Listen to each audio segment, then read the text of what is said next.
With regards to the Sri Lankan Civil War, especially from the Tamil side, as I am Tamil, I've tried to sort of keep my opinions to myself with respect to this for quite a bit of time because of the social divisions in and the differences of opinion and how certain hero worshipping elements of the former terrorist organization LTTE for what that's exactly what they were. Um, that's sort of embedded in the Tamil culture as if their actions were that of people who are freedom fighters. Now, it may have started off as a struggle for Tamil autonomy, but the moment the decision was made, from my perspective, to go to war, which was wrong, and I think my dad kind of held a very similar view, is that they should have foreseen the effects it would have had on their population and how it would have completely negated them in a way from truly, resisting any sort of concerted effort by the Sri Lankan side without involving themselves in, questionable activities to raise funds. So to look at the Civil War from my perspective, I think it's best to have more of an evolutionary perspective from, colonization onwards. So once colonization was underway, one of the techniques used by colonizers, because it's very effective, is the divide and conquer principle of using minorities within a regional area to administer the majorities and to sort of foster and a certain level of tension, which makes administration easy, and it makes the colonizers the mediators, which gives them legitimacy over time. So keeping that in mind, let's analyze the hatred from the Sinhalese side towards the Tamils for that reason that festered in various riots and so forth leading up to 1983, when the Tamils were, of course, on the receiving end for quite a bit of time, and their generations, from their perspectives, were trying to do it peacefully in terms of a fast of some sort, where Kuttimani and Tankaraj, our names are, were killed in probably atrocious fashion in some way, and began the armed struggle.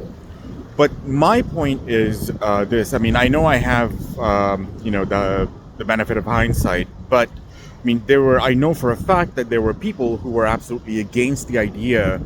of the two-state type of solution that they were looking for with war, when the one-state solution would have been the most beneficial for both parties, from a not going to war perspective, and from a long-term perspective as a country, to be unified and to have a singular voice ultimately, with consideration from both sides towards direction. Now, fast forward to the present. Now, the Civil War has been over since 2009. The Pravaran and their cohorts made some severe mistakes in decisions like assassination, or their association with those people who assassinated Rajiv Gandhi,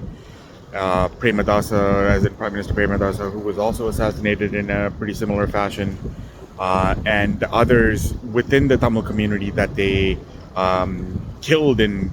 horrible ways to send messages to others who might oppose their ideology, and also when they consolidated power in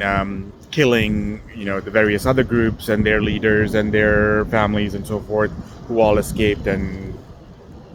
here we are. So now the level of hero worship in Canada, for example, is quite surprising, especially considering most of the people who are here are now second generation or third generation. So these people never lived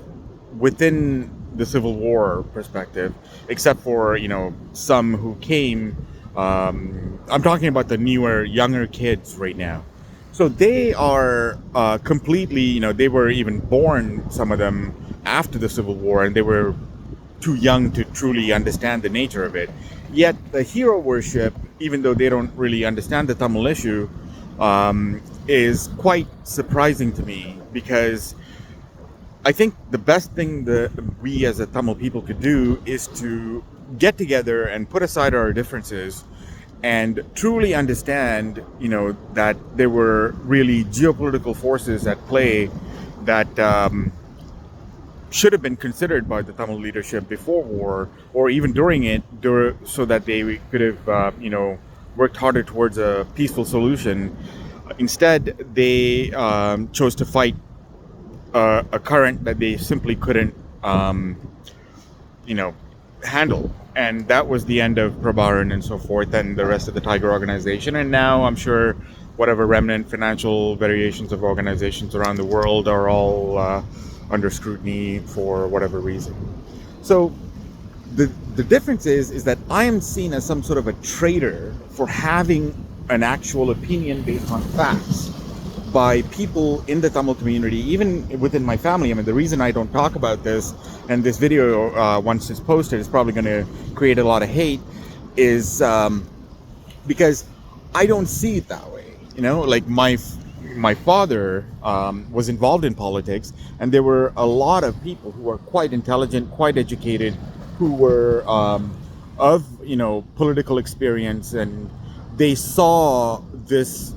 as a conundrum, and that was one of the main reasons for them to advocate for the one-state solution with special autonomy for Tamils being recognized while it's administered as a one state. Now, this is still considered, they were actually considered traitors for thinking this way. And my dad's uncle, who was a senator, was assassinated by the LTTE because he was a senator and had an opinion of one-state solution and wanted to maintain, governmental control over certain areas. And my father, of course, left in a hurry because his life was in danger as well, along with us, and we came here in 1987. So anyway, for those who consider me a traitor or a person with, a questionable perspective, or, want to engage in some form of a debate, whether it's, through TikTok or in a public setting that could be broadcast, I welcome it, because I really want to understand the nature of this hero worship. And I want people to understand the evolutionary perspective of this hero worship that was woven in to the very fabric of the Tamil struggle as a public relations issue or matter by Prabharan and his leadership, like Anton Balasingam or the other various members of the Tamil community. Now, the hero worship element started with the wiping out of the other organizations that resisted. And anyone, everybody got the message that, you're going to be stood on top of a drum with your hands tied behind a light post and a bullet to the side of your head was the solution that the Tigers provided or came up with to send a message. And from then on, I mean, everybody's been towing the line and nobody really speaks their mind, and everybody just sort of, salutes whenever they need to.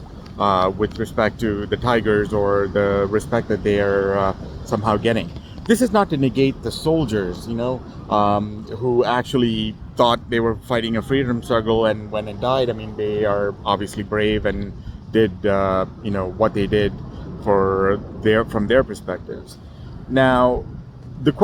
another question is all the children who were, forced into the fight by the Tigers because of lack of personnel, and all the other variations of interactions that they forced on various women, and of course the potential prostitution angles worldwide and the drug angles, as in drug running and so forth, in order for them to raise money. So this is quite a complex issue overall in terms of judging the, to truly gauge the